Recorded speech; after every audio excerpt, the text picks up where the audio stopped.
ಇವರು ಭಾಳ ಕೆಲಸ ಮಾಡ್ತಾರೆ, ಆದರೆ ತಲೆ ಇಲ್ಲದೆ ಇರುವ ಕೆಲಸ ಮಾಡ್ತಾರೆ. ಹೆಗ್ಗಳಿಕೆ ಏನು ಕೇತು ಗ್ರಹದ್ದು ಅಂದರೆ ಮೋಕ್ಷಕ್ಕೆ ಕಾರಣೀಭೂತವಾಗಿರೋ ಗ್ರಹ. ತಪ್ಪು ಜನರ ಸಂಸರ್ಗ ಆ ಥರದವ್ರ ಬಗ್ಗೆ ವೇಷಭೂಷಣಗಳೇ ಹೆಚ್ಚಾಗುತ್ತೆ, ಸಾಧನೆ ಇರಲ್ಲ. ಕೇತು ಕೆಟ್ಟರೆ, ಕೇತು ಸರಿ ಇದ್ದರೆ ಸನ್ಯಾಸನೂ ಆಗೋಗ್ತಾನೆ, ಮೋಕ್ಷನೂ ಸಿಕ್ಕೋಗುತ್ತೆ, ಅದ್ಭುತವಾದ ಸಾಧಕ ಆಗೋಗ್ತಾನೆ. ಬೂಟಾಟಿಕೆ ಹೆಚ್ಚುತ್ತೆ. ಈ ತಿರುಕನ ಕನಸು ಅಂತಾರಲ್ಲ ಆ ಥರದ ಒಂದು ಯಾವಾಗಲೂ ಕನಸುಗಾರಿಕೆ, ಅಶಾಸ್ತ್ರೀಯವಾಗಿರ್ತಕ್ಕಂತಹ ಒಂದು ಪರಂಪರೆಯನ್ನು ಹುಟ್ಟಾಕ್ತಕ್ಕಂಥದ್ದು. ಉದರ ನಿಮಿತ್ತಂ ಬಹುಕೃತ ವೇಷಂ. ಇವರು ಆ ಒಂದು ಕೀರ್ತಿಗೆ ಮತ್ತು ಹಣಕ್ಕೋಸ್ಕರ ಮಾತ್ರವೇ ಮಾಡ್ತಕ್ಕಂಥದ್ದು. ಅದು ಕೇತು ಗ್ರಹ ಜಾತಕದಲ್ಲಿ ಕೆಟ್ಟಿರುವ ಲಕ್ಷಣ. ಧರ್ಮ ಇಲ್ಲ, ದೇವರಿಲ್ಲ, ನಿಯಮ ಇಲ್ಲ, ನಿಷ್ಠೆ ಇಲ್ಲ, ಎಲ್ಲವನ್ನು ಗಾಳಿಗೆ ತೂರಿಗೆ ಹೋಗ್ತಕ್ಕಂಥದ್ದು. ತಲೆ ಇಲ್ವಲ್ಲ. ಅಜ್ಜಿಯ ಜೊತೆ ಒಂದು ಒಡನಾಟವನ್ನು ಇಟ್ಟುಕೊಳ್ತಕ್ಕಂಥದ್ದು ಕೂಡ ಅವರಿಗೆ ಪರಮಾದ್ಭುತವಾದ ಒಂದು ಬೆಳವಣಿಗೆಯನ್ನು ಕೂಡ ಕೊಡುತ್ತೆ. ಸ್ತ್ರೀಯವಾಗಿ ಎದೆ ತಟ್ಕೊಂಡು ಹೇಳ್ತೇನೆ, ಕೇತು ಗ್ರಹಕ್ಕೆ ಕಾರಣೀಭೂತವಾಗಿರೋದು ಧ್ವಜ. ಅದು ಮನೆಯ ಮೇಲೆ ಇಂತಹ ಭಗವದ್ಧ್ವಜವನ್ನು ಭಗವದ್ಧ್ವಜವನ್ನು ಕಟ್ತಕ್ಕಂಥದ್ದು ಮಾಡಿ.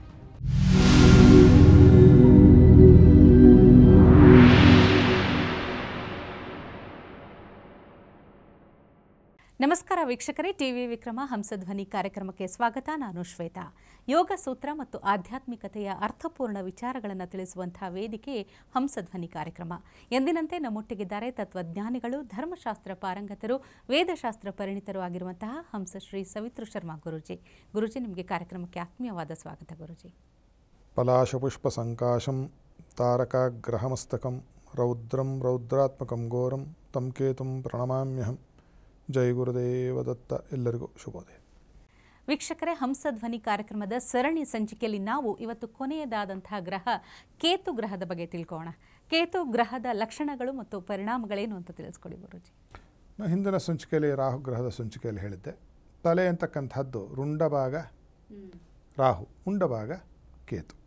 ಅಲ್ಲೇನು ಹೇಳಿದ್ವಿ, ತಲೆ ಇದೆ, ಮೈ ಇಲ್ಲ, ಬರೀ ಮಾತಾಡ್ತಾರೆ, ಪ್ಲ್ಯಾನ್ ಮಾಡ್ತಾರೆ, ಕೆಲಸ ಮಾಡಲ್ಲ. ಇಲ್ಲಿ ಇವರು ಭಾಳ ಕೆಲಸ ಮಾಡ್ತಾರೆ, ಆದರೆ ತಲೆ ಇಲ್ಲದೆ ಇರುವ ಕೆಲಸ ಮಾಡ್ತಾರೆ. ಯಾವ ಒಂದು ಪೂರ್ವಾಪರ ಆಲೋಚನೆ ಇಲ್ಲದೆ ಕೆಲಸ ಮಾಡ್ತಕ್ಕಂತಹ ಒಂದು ಪ್ರಭಾವ ಕೇತು ಜಾತಕದಲ್ಲಿ ಕೆಟ್ಟಾಗ ಇಂಥವ್ರ ಮೇಲೆ ಆಗುತ್ತೆ. ಕೆಲಸಕ್ಕೆ ಬರದೇ ಇರೋ ಕೆಲಸ ಮಾಡಿಬಿಟ್ಟಿಯಲ್ಲೋ ಅಂತಾರೆ. ಆವಾಗ ಕೇತು ಕೆಟ್ಟೋಗಿದ್ದಾನೆ. ಇವನು ಒಬ್ಬ ಛಾಯಾಗ್ರಹ. ಒಂದು ಹೆಗ್ಗಳಿಕೆ ಏನು ಕೇತು ಗ್ರಹದ್ದು ಅಂದರೆ ಮೋಕ್ಷಕ್ಕೆ ಕಾರಣೀಭೂತವಾಗಿರೋ ಗ್ರಹ. ಆದರೆ ಈ ಕೇತು ಕೆಟ್ಟರೇನಾಗುತ್ತೆ ಅಂತಂದರೆ ತಪ್ಪು ಪರಿಕಲ್ಪನೆಗಳನ್ನು ಮಾಡಿಕೊಂಡು ಆಧ್ಯಾತ್ಮದ ಬಗ್ಗೆ, ತಪ್ಪು ಜನರ ಸಂಸರ್ಗ ಆ ಥರದವ್ರ ಬಗ್ಗೆ ವೇಷಭೂಷಣಗಳೇ ಹೆಚ್ಚಾಗುತ್ತೆ, ಸಾಧನೆ ಇರಲ್ಲ. ಕೇತು ಕೆಟ್ಟರೆ, ಕೇತು ಸರಿ ಇದ್ದರೆ ಸನ್ಯಾಸನೂ ಆಗೋಗ್ತಾನೆ, ಮೋಕ್ಷನೂ ಸಿಕ್ಕೋಗುತ್ತೆ, ಅದ್ಭುತವಾದ ಸಾಧಕ ಆಗೋಗ್ತಾನೆ. ಯಾವ ಕೇತು ಕೆಡ್ತಾನೋ ಬೂಟಾಟಿಕೆ ಹೆಚ್ಚುತ್ತೆ. ಬೂಟ ಹಿರಣ್ಯರು ಅಂತ ಹೇಳ್ತಿದ್ರು, ಆಚಾರ ಕೆಟ್ಟರು ಆಕಾರ ಕೆಡಬಾರ್ದು ಅಂತ. ಇಲ್ಲೇನಾಗುತ್ತೆ ಅಂದರೆ ಆಕಾರ ಕೆಡೋದೇ ಇಲ್ಲ, ಆಚಾರ ಪೂರ್ತಿ ಕೆಟ್ಟೋಗ್ಬಿಟ್ಟಿರುತ್ತೆ. ಅದೇನು ಕಾರಣ ಏನು ಅಂದರೆ ಕೇತು ಕೆಟ್ಟೋಗಿದ್ದಾನೆ ಜಾತಕದಲ್ಲಿ ಅಂತ. ಆಮೇಲೆ ಬರೀ ಊಹಾಪೋಹ, ಯಾವುದೋ ಕಲ್ಪನೆ, ಈ ತಿರುಕನ ಕನಸು ಅಂತಾರಲ್ಲ ಆ ಥರದ ಒಂದು ಯಾವಾಗಲೂ ಕನಸುಗಾರಿಕೆ ಮಾಡಿ ಎಲ್ಲೆಲ್ಲೋ ಹೋಗಿ ಯಾರ್ಯಾರೊಂದಿಗೋ ಸೇರಿ ಅಶಾಸ್ತ್ರೀಯವಾಗಿರ್ತಕ್ಕಂತಹ ಒಂದು ಪರಂಪರೆಯನ್ನು ಹುಟ್ಟಾಕ್ತಕ್ಕಂಥದ್ದು ನೋಡಿದ್ದೇವೆ ಸಮಾಜದಲ್ಲಿ. ನಾವು ಕಲ್ಟ್ಸ್ ಅಂತ ಕರೀತಾರೆ ನೋಡಿ, ಅವರದೇ ಆದ ಒಂದು ಪಂಥ ಅಧ್ಯಾತ್ಮ ಜಗತ್ತಲ್ಲೂ ಕೂಡ. ಅದಕ್ಕೆ ಯಾವುದೋ ಆಧಾರ ಇಲ್ಲ. ಆಧಾರವಿಲ್ಲದೆ ಇರತಕ್ಕಂತಹ ಯಾವುದೋ ಒಂದು ಕೆಟ್ಟ ಪಂಥವನ್ನು ಹುಟ್ಟಾಕ್ತಕ್ಕಂಥದ್ದು. ಅವರು ಬಹಳ ಖ್ಯಾತಿಯನ್ನು ಪಡೆದಿರಬಹುದು, ಆದರೆ ಅದಕ್ಕೆ ಆಧ್ಯಾತ್ಮದ ತಳಹದಿ ಇಲ್ಲ. ಜನರು ಅವರಿಗೆ ಖ್ಯಾತಿಯನ್ನು ಕೊಟ್ಟು ಅವರ ಹಿಂದೆ ಉಗೆ ಉಗೆ ಅಂತಲೂ ಹೋಗ್ತಾನೂ ಇರಬಹುದು. ಆದರೆ ಇವರಿಬ್ಬರಿಗೂ ಕೇತು ಕೆಟ್ಟೋಗಿದ್ದಾನೆ. ಅವನು ಇವರ ಜಾತಕದಲ್ಲಿ ಕೇತು ಕೆಟ್ಟು ಹೋಗಿರೋದಕ್ಕೆ ಅಂಥವ್ರಿಗೆ ರುಚಿಸ್ತಾರೆ. ಅವರ ಯಾವ ಒಂದು ಆಧ್ಯಾತ್ಮಿಕತೆ ಇದೆ ಇವರಿಗೆ ಚಾರ್ವಾಕರು ಅಂತ ಹೆಸರು. ಅಂದರೆ ಚೆನ್ನಾಗಿ ಮಾತಾಡೋದು, ಇವರು ಬಂಡವಾಳ ಅದೊಂದೇ. ಅವರು ವೈಯಕ್ತಿಕವಾಗಿ ಆಧ್ಯಾತ್ಮದ ಯಾವುದೇ ಸಾಧನೆಯನ್ನು ಮಾಡುವುದಿಲ್ಲ, ಆ ಕಡೆಗೆ ರುಚಿನೇ ಇರೋದಿಲ್ಲ. ಉದರ ನಿಮಿತ್ತಂ ಬಹುಕೃತ ವೇಷಂ. ಇವರು ಆ ಒಂದು ಕೀರ್ತಿಗೆ ಮತ್ತು ಹಣಕ್ಕೋಸ್ಕರ ಮಾತ್ರವೇ ಮಾಡ್ತಕ್ಕಂಥದ್ದು. ಅದು ಕೇತು ಗ್ರಹ ಜಾತಕದಲ್ಲಿ ಕೆಟ್ಟಿರುವ ಲಕ್ಷಣ ಅನ್ನೋದಕ್ಕೆ ಇಷ್ಟು ಹೇಳಬೇಕಾಯ್ತು. ಆಧ್ಯಾತ್ಮದ ತಪ್ಪು ಪರಿಕಲ್ಪನೆ, ಮೋಕ್ಷದ ತಪ್ಪು ಪರಿಕಲ್ಪನೆ, ದೇವರ ತಪ್ಪು ಪರಿಕಲ್ಪನೆ, ಧರ್ಮದ ಪೂರ್ತಿ ತಪ್ಪು ಪರಿಕಲ್ಪನೆ ಇರ್ತಕ್ಕಂಥದ್ದು. ಧರ್ಮ ಇಲ್ಲ, ದೇವರಿಲ್ಲ, ನಿಯಮ ಇಲ್ಲ, ನಿಷ್ಠೆ ಇಲ್ಲ, ಎಲ್ಲವನ್ನು ಗಾಳಿಗೆ ತೂರಿಗೆ ಹೋಗ್ತಕ್ಕಂಥದ್ದು. ತಲೆ ಇಲ್ವಲ್ಲ. ಅದು ಜಾತಕದಲ್ಲಿ ಕೇತು ಕೆಟ್ಟೋಗಿದ್ದಾನೆ ಅಂತ ಒಂದು ನಾವು ನಿರ್ಣಯವನ್ನು ಮಾಡಬಹುದು. ಎರಡನೆಯದಾಗಿ ಬೆನ್ನು ಹುರಿಯ ಸಮಸ್ಯೆಗಳು. ಬೆನ್ನು ಹುರಿಯ ತಡೆಯಲಕ್ಕಾಗದೇ ಇರತಕ್ಕಂಥದ್ದು. ಈಗ ಬಿಸಿಲಿದ್ರೆ ನೀವು ನೋಡ್ತಾ ಇರ್ತೀರ, ಸ್ಲಿಪ್ ಡಿಸ್ಕು, ಅಲ್ವೇ S1 S2 L1 L2 ಹೋಯಿತು, ಅದಕ್ಕೆ ಆಪ್ರೇಷನ್ ಆಗಬೇಕು, ಅದಕ್ಕೆ ನಡುವೆ ಒಂದು ದೊಡ್ಡ ಬೆಲ್ಟ್ ಕೊಟ್ಟು ಚಿಕ್ಕ ವಯಸ್ಸಲ್ಲಿ 30-40 ವಯಸ್ಸಲ್ಲಿ ಅದು ಆಗಿಬಿಟ್ಟಿದೆ. ಅದಕ್ಕೆ ಕಾರಣ ಎಂದರೆ ಜಾತಕದಲ್ಲಿ ಕೇತು ಕೆಟ್ಟೋಗಿದ್ದಾನೆ ಅಂತಕ್ಕಂಥದ್ದು.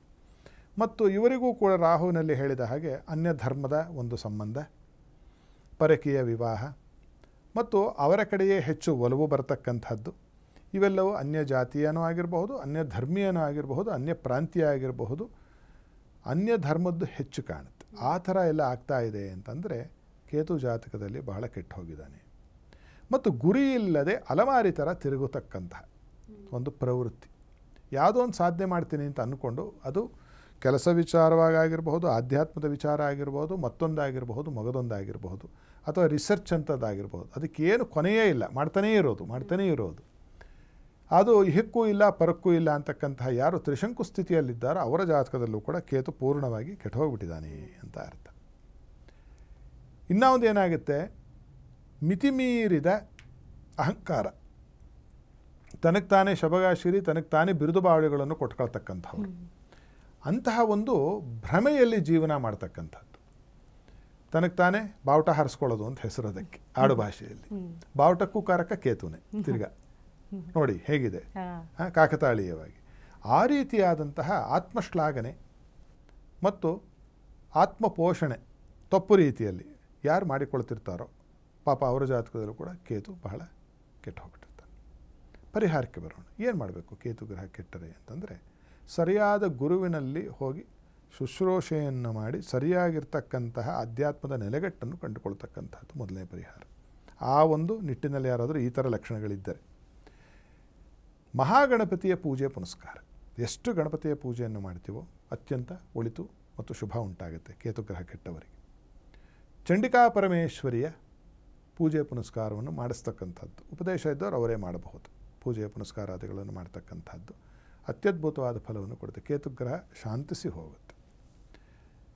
ಮೂರನೆಯದು ಗರಿಕೆಯನ್ನು ಸೇವಿಸ್ತಕ್ಕಂಥದ್ದು, ಅನಾರೋಗ್ಯದ ಸಮಸ್ಯೆ, ಅದನ್ನು ಸರಿಯಾದ ವೈದ್ಯರಲ್ಲಿ ಕೇಳಿ ಸೇವನೆ ಮಾಡಿ. ಗರಿಕೆಯನ್ನು ಹೇಗೆ ಸೇವಿಸಬೇಕು ಅದನ್ನು ನಾನು ವೈದ್ಯ ಅಲ್ಲ, ನಾನು ಹೇಳಬಾರ್ದು, ಶಾಸ್ತ್ರದ ಹೇಳಿದೆ. ಮತ್ತು ಪೂಜೆಯಲ್ಲಿ ಗರಿಕೆಯನ್ನು ಗಣಪತಿಗಾಗಿ ಹೆಚ್ಚು ವಿನಿಯೋಗ ಮಾಡ್ತಕ್ಕಂಥದ್ದು ಮಾಡಿದರೆ ಕೇತುಗ್ರಹ ಕೃತವಾಗಿರತಕ್ಕಂಥ ದೋಷಗಳು ಸಾಕಷ್ಟು ಕಡಿಮೆಯಾಗಿ ನೆಮ್ಮದಿ ಮತ್ತು ಒಂದು ಸಾಂತ್ವನ ಅವರ ಜೀವನದಲ್ಲಿ ಉಂಟಾಗುತ್ತೆ. ಜೊತೆಯಲ್ಲಿ ತಾಯಿಯ ತಾಯಿ ಮಾತಾಮಹಿ ಅವರ ಒಂದು ಸೇವೆಯನ್ನು ಮಾಡ್ತಕ್ಕಂಥದ್ದು ಅಜ್ಜಿಯ ಜೊತೆ ಒಂದು ಒಡನಾಟವನ್ನು ಇಟ್ಟುಕೊಳ್ತಕ್ಕಂಥದ್ದು ಕೂಡ ಅವರಿಗೆ ಪರಮಾದ್ಭುತವಾದ ಒಂದು ಬೆಳವಣಿಗೆಯನ್ನು ಕೂಡ ಕೊಡುತ್ತೆ.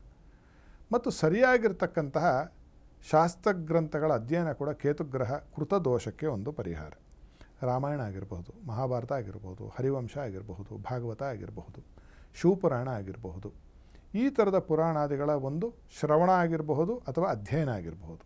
ಇದು ಮಾಡ್ತಾ ಬರ್ತಕ್ಕ ಮೋಕ್ಷಶಾಸ್ತ್ರ ಅಂತ ಒಟ್ಟಿನಲ್ಲಿ. ಆ ನಿಟ್ಟಿನಲ್ಲಿ ಈ ಥರದ ಒಂದು ಪರಿಹಾರವನ್ನು ಮಾಡಿದಾಗ ಪರಮಾದ್ಭುತವಾದ ಪರಿಣಾಮವನ್ನು ಬೀರುತ್ತೆ. ಇನ್ನೂ ಒಂದು ಸುಲಭದ ಪರಿಹಾರವನ್ನು ಹೇಳಿ ಮುಗಿಸೋಣ. ಮನೆಯ ಮೇಲ್ಭಾಗದಲ್ಲಿ, ಅದು ಬಾಡಿಗೆ ಮನೆಯೋ ಅಥವಾ ನಿಮ್ಮ ಸ್ವಂತ ಮನೆಯೋ, ಭಗವದ್ಧ್ವಜವನ್ನು, ಭಗಾಧ್ವಜ ಅಂತ ಕರೀತಾರೆ, ತ್ರಿಕೋಣಾಕಾರವಾಗಿರ್ತಕ್ಕಂತಹ ಒಂದು ಕಾಷಾಯ ಬಣ್ಣದ ಒಂದು ಧ್ವಜ, ಹಿಂದುತ್ವದ ಸೂಚಕ ನಮ್ಮ ಭಾರತದಲ್ಲಿ. ಶಾಸ್ತ್ರೀಯವಾಗಿ ಎದೆ ತಟ್ಕೊಂಡು ಹೇಳ್ತೇನೆ, ಕೇತುಗ್ರಹಕ್ಕೆ ಕಾರಣೀಭೂತವಾಗಿರೋದು ಧ್ವಜ ಅದು. ನಾನು ಯಾವ ಒಂದು ಪಕ್ಷದ ವಿಚಾರಕ್ಕೂ ಮಾತಾಡ್ತಿಲ್ಲ, ಆಮೇಲೆ ಹಾಗಂತ. ಆದರೆ ಸನಾತನ ಹಿಂದೂ ಪರವೇ ಹೌದು, ನಾನು ಸನಾತನಿ, ಅದರಲ್ಲಿ ಏನು ತಪ್ಪಿದೆ. ನನ್ನ ಬಗ್ಗೆ ನನಗೆ ಆ ಗೌರವ ಮತ್ತು ಆ ಒಂದು ಎರಡೂ ಇರಬೇಕಲ್ವ, ಪ್ರೌಢಿಮೆ ಮತ್ತು ಅದರ ಬಗ್ಗೆ ನನಗೆ ಬಹಳ ಗೌರವ ಇರಬೇಕು.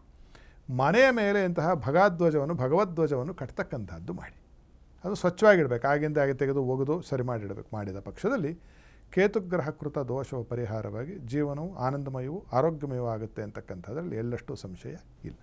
ಖಂಡಿತ ಗುರುಜಿ. ಒಟ್ಟಿನಲ್ಲಿ ಕೇತು ಗ್ರಹದಿಂದ ಉಂಟಾಗುವಂತಹ ಪರಿಣಾಮ, ಪ್ರಭಾವಗಳನ್ನು, ಸೂಕ್ತ ಪರಿಹಾರಗಳನ್ನು ತಿಳಿಸ್ಕೊಟ್ಟಿದ್ದೀರಿ. ತಮಗೆ ಧನ್ಯವಾದಗಳು ಗುರುಜಿ. ಕೇತುಗ್ರಹಸ್ಯ ಪೂರ್ಣ ಪ್ರಸಾದ ಸಿದ್ಧಿರಸ್ತು.